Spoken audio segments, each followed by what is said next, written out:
Hello. कैसे हैं आप सभी। स्वागत है आपके अपने YouTube चैनल और बउआ वाला चैनल सनी साइंस क्लासेस पे। आज की यह क्लास जो है क्लास 12 के केमिस्ट्री के 5वां चैप्टर जिसका नाम है पृष्ठीय रसायन या इंग्लिश में इसे आप सरफेस केमिस्ट्री के नाम से जानते हैं। तो इसी के इंपॉर्टेंट जो है सब्जेक्टिव क्वेश्चन आंसर कर रहे हैं।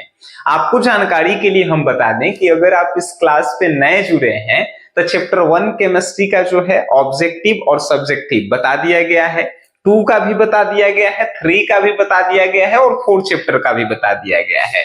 आज का ये क्लास जो है चैप्टर 5 का है, ठीक है। और आप सभी को जो है क्लास में ही इसका आंसर जो है याद करवा दिया जाता है। आप सभी क्लास को जो है शुरू से लेके अंत तक देखिए, याद नहीं होके तो फिर जो है अपना शिकायत जो है कमेंट बॉक्स में लिख दीजिएगा, ठीक है। चलिए शुरू करते हैं। तो आज का जो है पहला प्रश्न है मेरे भाई, आप सभी के लिए वो कौन सा प्रश्न है सुनिए जरा। पहला प्रश्न है कि शोषण किसे कहते हैं, उदाहरण दे। अब शोषण कहने का मतलब वो शोषण नहीं कि किसी के ऊपर अत्याचार किया जाए। केमिस्ट्री के 5वां चैप्टर में जो है क्वेश्चन पूछता है कि शोषण किसे कहते हैं। तो शोषण सुनिए, जब अधिशोषण की क्रिया और अवशोषण की क्रिया दोनों एक साथ होती है तो इस क्रिया को हम लोग क्या कहते हैं, तो शोषण कहते हैं। अब आपके मन में आया कि सर अधिशोषण का है, तो अधिशोषण एक प्रक्रिया है जो किसी पदार्थ के सतह पे होता है। अब समझिएगा, जैसे मान के चलिए ये मोबाइल है, मोबाइल रोड पे लेके चलते हैं तो मोबाइल के एक कवर है, तो इस पे जो है धूल कण चिपकता है, तो सतह पे धूल कण चिपकेगा तो कौन सी प्रक्रिया, अधिशोषण की प्रक्रिया। लेकिन अगर वो धूल कण एक कवर के अंदर चल गया है, मतलब कवर के अंदर चल गया है, तो वो कहलाएगा अवशोषण। यानी कि आप क्या समझें कि अधिशोषण जो है सतह के ऊपर होता है, अवशोषण जो है सतह के अंदर होता है, ठीक है। तो आई अधिशोषण और अवशोषण दोनों जब एक साथ होता है तो उसे कहते हैं शोषण। शोषण के उदाहरण दीजिए। तो सूती कपड़ा पे डाई करना, जब सूती कपड़ा पे हम लोग रंग चढ़ाते हैं तो उसको डाई करना बोलते हैं। जैसे धोती देखे हैं, धोती शादी ब्याह में जो है उसको पीला कलर किया जाता है, तो धोती पे जो है शोषण होता है। कैसे, तो कलर जो है धोती के ऊपर भी जो है चढ़ जाता है और धोती के सतह के अंदर भी जाता है। तो अधिशोषण और अवशोषण दोनों एक साथ हुआ, यानी कि शोषण की क्रिया। एक और उदाहरण है, प्लैटिनम या चारकोल पर जब हाइड्रोजन गैस को जो है चिपकाया जाता है तो हाइड्रोजन गैस प्लैटिनम के सतह पर भी होता है, सतह के अंदर भी घुस जाता है, तो उसे जो है हमने के कहते हैं शोषण। बात समझ में आई तो बोलो हाँ, ठीक है। नेक्स्ट क्वेश्चन आपके लिए देखिए, ये सब केमिस्ट्री बहुआ वाला चीजें हैं। नेक्स्ट क्वेश्चन आपसे पूछा मेरे भाई, बताइए कि किसी गैस के ठोस में विलयन का एक उदाहरण दीजिए। माने कि जो है बता, क्वेश्चन पूछा है कि कोई गैस है तो उसको ठोस में जो है मिला करके बताइए। जैसे कि पानी में कैसे चीनी डालते हैं, तो पानी जो है द्रव है और चीनी जो है ठोस है, तो द्रव में अगर ठोस का विलयन कहेगा तो पानी में चीनी डाल दीजिए। लेकिन क्या कहा है, तो गैस के ठोस में कहा है, तो नीचे ठोस होना चाहिए, तो ठोस के जगह आप रख लीजिए प्लैटिनम। और जब इस प्लैटिनम में आप H2 गैस डालेंगे तो ये एक प्रकार का विलयन बनेगा और उदाहरण का के हो जाएगा गैस के ठोस में विलयन। बातें समझ में आई तो बोलो हाँ। देखिए नेक्स्ट क्वेश्चन आपके लिए तीसरा प्रश्न है। देखिए एक एक क्वेश्चन को बउआ की तरह समझ के चलिए। तीसरा क्वेश्चन है स्कंदन किसे कहते हैं। अच्छा, स्कंदन को जो है समझिए पहले क्या है। 1 लीटर कोलाइडी विलयन को स्कंदित करने के लिए विद्युत अपघट्य की मिली हुई मोलों की संख्या को ही जो है स्कंदन मान कहा जाता है। अब एग्जांपल से समझिए, यानी कोई जो है विलयन है, मान के चलिए बर्तन है, इसमें कोई कोलाइडी विलयन हम लोग लिए हैं। क्या लिए हैं मेरे भाई, कोलाइडी विलयन, ठीक है। कोलाइडी विलयन हम लोग लिए हैं, इसका मान कितना है, तो 1 लीटर है। अब इस 1 लीटर जो है कोलाइडी विलयन को स्कंदित करने के लिए मोल की संख्या, यानी बाहर से जितना मोलों की संख्या इसमें मिलाएंगे तो उसी मोल की संख्या को जो है हमने के स्कंदन मान कहेंगे। अब कहेंगे सर कि स्कंदन होता क्या है, तो स्कंदन कहने का मतलब है कि इक्वलाइडी जो है विलयन एकरा में से जो है 2 गो भाग अलग, जैसे कि एक अवक्षेप जो है पेनी में बैठ जाएगा, अवक्षेप मतलब समझते हैं जो बेकार चीज होगा पेनी में बैठ जाएगा और बढ़िया चीज जो है इससे अलग हो जाएगा। जैसे कि दही देखें, दही को जब मथते हैं तो उसमें से घी निकलता है, तो वो स्कंदन ही एक प्रक्रिया के तहत होता है। ठीक है, समझ में आया। चलिए नेक्स्ट क्वेश्चन है आपके लिए। क्वेश्चन है मेरे भाई बउआ वाला 4था नंबर क्वेश्चन। आगे मम्मी कितना आसान क्वेश्चन पूछा है, देखिए कि किसी ठोस पर गैस के अधिशोषण को प्रभावित नहीं प्रभावी तेजा लिखना है। ठीक है, हमारे टाइपिंग मास्टर का जो है थोड़ा सा जो है गलती है। किसी ठोस पर गैस के अधिशोषण को प्रभावित करने वाले कौन कौन से कारक हैं उसको जो है आपको बताना है। ठीक है, तो देखिए ठोस पर गैसों का अधिशोषण निम्न कारकों द्वारा प्रभावित होता है। देखिए ये क्वेश्चन जो है आपसे 5 नंबर में पूछेगा।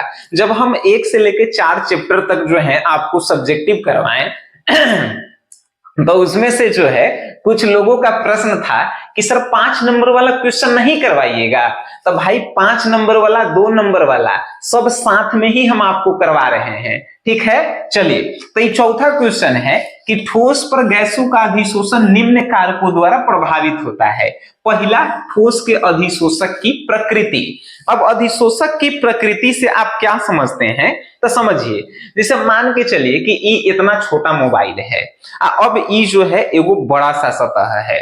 ठीक है, बड़ा सा सतह है, तो किस पे धूल कण जो है ज्यादा चिपकेगा, जेकर सतह बड़ा है कि नहीं।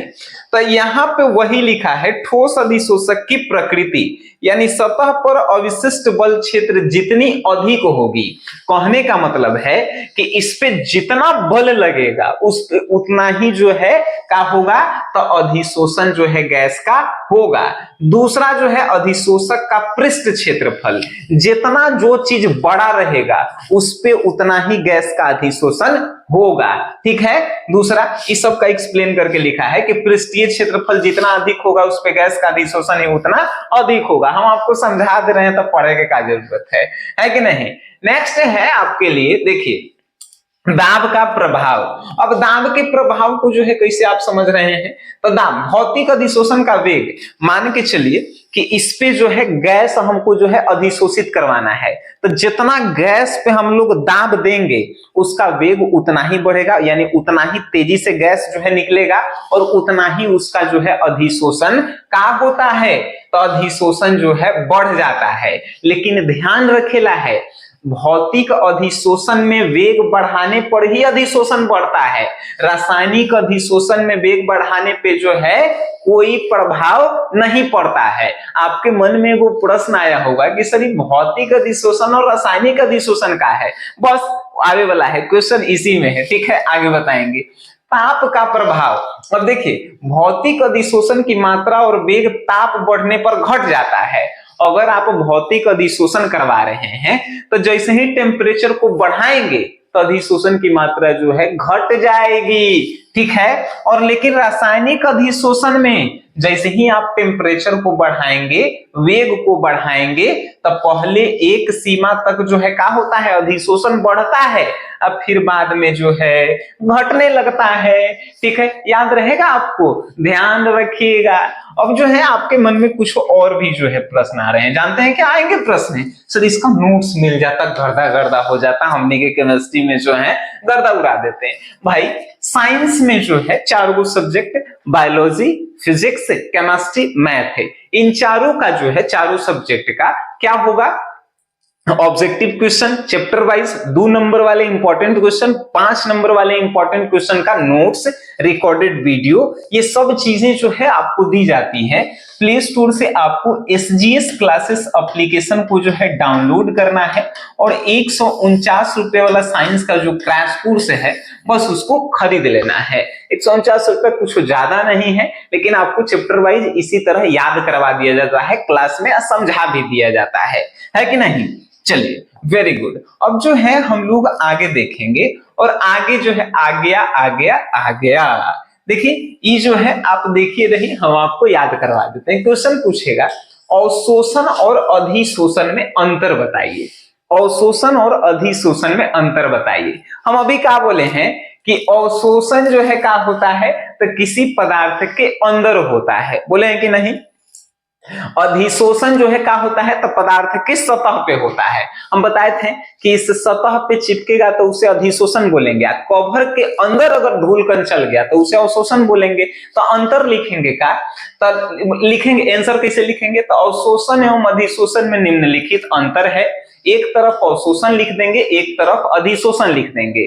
अवशोषण में क्या लिखेंगे, तो अवशोषण में लिखेंगे कि यह क्रिया जो है पदार्थ के अंदर होती है, लेकिन अधिशोषण जो है यह क्रिया जो है पदार्थ के सतह पर होती है।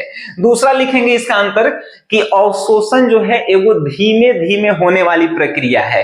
कहने का मतलब कवर के अंदर धूलकण जाएगा तो कैसे जाएगा, धीरे धीरे जाएगा कि एक के बाद भर जाएगा, धीरे धीरे। तो अवशोषण जो है एकदम धीरे धीरे होने वाली प्रक्रिया है।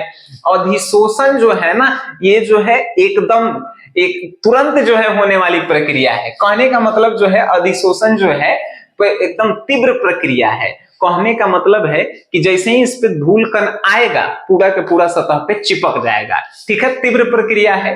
और तीसरा अवशोषण का गुण याद रखिएगा कि इसमें जो है पदार्थ में क्या होता है, इसमें पदार्थ ठोस के संपूर्ण स्थल में समान रूप से वितरित हो जाता है। यानी अवशोषण में जब भी अवशोषण होता है तो जितना बड़का पदार्थ रहता है उसमें समान रूप से जो है वितरित हो जाता है। कहने का मतलब कवर में जब जाएगा धूलकण तो एक के जगह बहुत सारा थोड़े रहेगा, पूरा कवर में फैल जाएगा, है कि नहीं। तो अवशोषण जो है क्या होगा, तो वो जो है जितना पदार्थ होता है उसमें सभी जगह समान रूप से बढ़ जाता है। लेकिन अधिशोषण का होता है तो एक जगह पे जो है का तो अधिक हो जाता है। जैसे आप देखे होंगे कभी, आप अगर मोटरसाइकिल से जो है जा रहे हैं रोड पे तो धूलकण उड़ता है तो आपके जो है का आपके मुंह पे ज्यादा रहता है, आपके शर्ट पे ज्यादा रहता है, बाकी जगह कम रहता है, ठीक है। तो ये सब अवशोषण और अधिशोषण का जो है अंतर आप याद कर लीजिएगा। हम आपको याद करवा दें फिर से, चलिए याद करवा देते हैं। अवशोषण जो है सतह के अंदर होता है, अधिशोषण जो है सतह के ऊपर होता है। अवशोषण जो है धीमी प्रक्रिया होती है, अधिशोषण जो है तेजी से होने वाली प्रक्रिया है। अवशोषण में जो है सभी जगह समान रूप से जो है बंट जाता है पदार्थ के अंदर जाके, और अवशोषण में जो है एक जगह एकत्रित हो जाता है। बात हो गया यार, अरे खत्म हो गया यार। नेक्स्ट क्वेश्चन जो है आपके स्क्रीन पे आएंगे। क्वेश्चन आपसे पूछा है, भाई बताइए समांगी और विषमांगी उत्प्रेरण से आप क्या समझते हैं। अगर ये जो लिखल है उत्तर ये गलती है, हम आपको जो लिख रहे हैं ये सही है। समांगी उत्प्रेरण किसे कहते हैं, जिसमें अभिकारक और प्रतिफल दोनों एक के अवस्था में हो उसे समांगी उत्प्रेरण कहते हैं। जैसे देखिए लिखल है 2SO2, ई जो है गैस है, जी का मतलब गैस, इसमें जो है हम लोग जोड़ें ऑक्सीजन, तो ऑक्सीजन भी भाई का है, गैस ही है। ई रिएक्शन के साइन दिए, यहाँ पे जो है एगो उत्प्रेरक हम डाल दिए NO, ठीक है, नाइट्रोजन ऑक्साइड। अब यहाँ पे दोनों के मिलने से क्या बना, तो देखिए यहाँ पे जो है 2 दूना 4 गो ऑक्सीजन और 2 6 गो हो गया, है कि नहीं। तो यहाँ पे हम क्या लिखेंगे, यहाँ पे 2 गो H2, तो 2 गो H2 O है, यहाँ पे जो है का 3 लिख दें, 3 लिख दें, तो 3 दूना 6। देखिए तो 2 दूना 4 और 2 6, तो 3 दूना 6 ऑक्सीजन हो गया। अब जो है ये समांगी जो है उत्प्रेरण कैसे है उसको जो है समझना है। समांगी उत्प्रेरण कैसे है, तो देखिए यहाँ पर भी गैस है, हम क्या कहे थे, अभिकारक भी जो है देखिए ये भी गैस है, ये भी गैस है, ये प्रतिफल जो आया ये भी गैस है। यानी अभिकारक और प्रतिफल जब दोनों एक ही अवस्था में होता है, समान अवस्था में होता है, उसे समांगी उत्प्रेरण कहते हैं।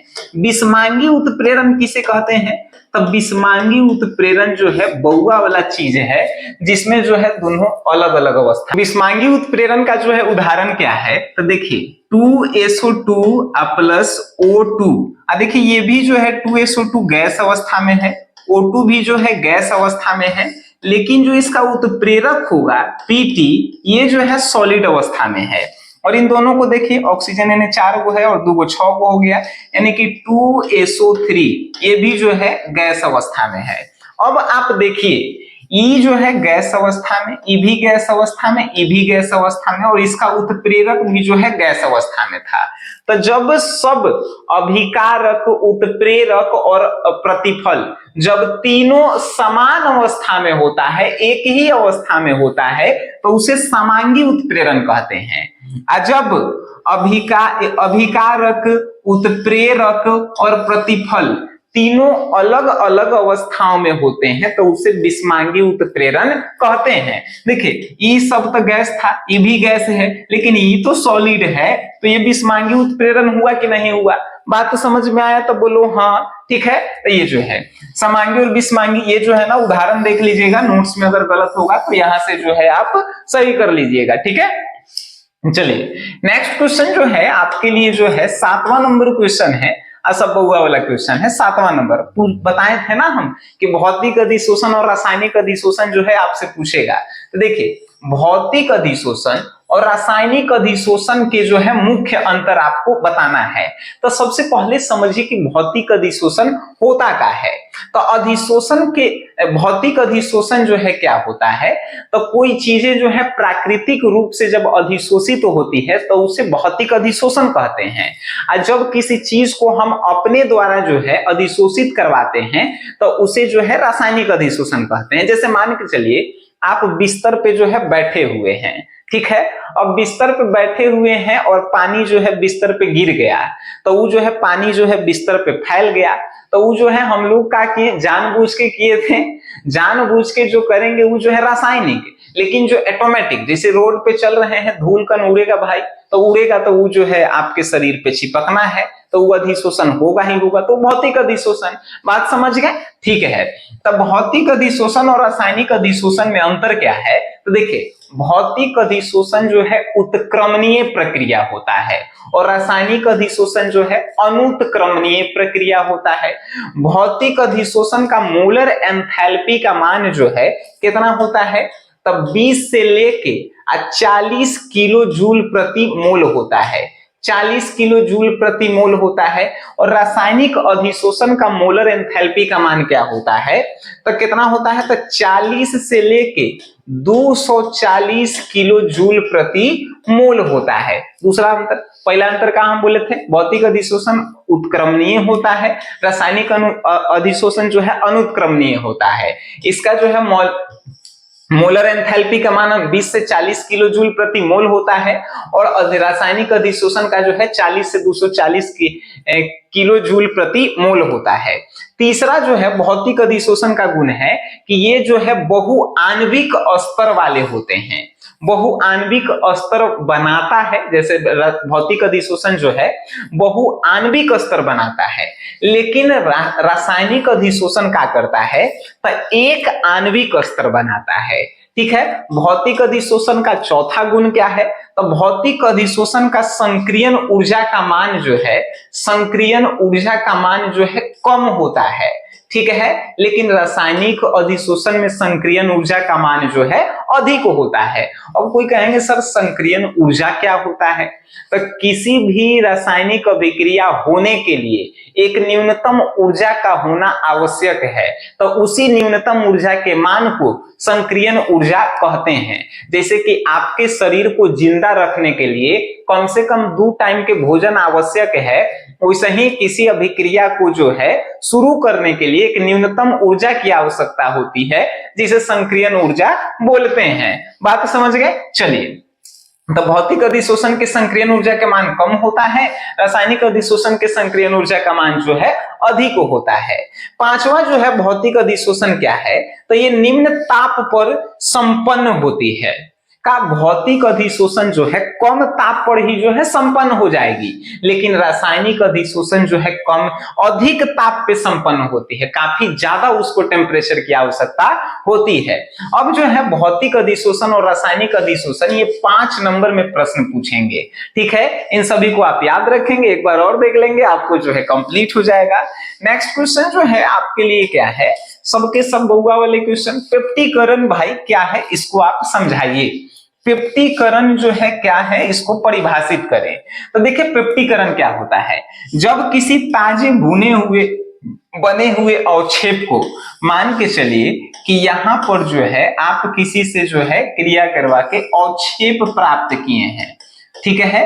अवक्षेप जो है कैसा प्राप्त किए हैं, अवक्षेप एकदम ताजा ताजा जो है आप अवक्षेप प्राप्त किए हैं, ठीक है। तो किसी ताजे बने हुए अवक्षेप को किसी विद्युत अपघट्ट की उपस्थिति में किसी विलायक में जो है घोला जाता है, यानी ये अवक्षेप को जो ताजा बना है वो विद्युत अपघट्ट की उपस्थिति में किसी विलायक में हम लोग जो है घोलते हैं।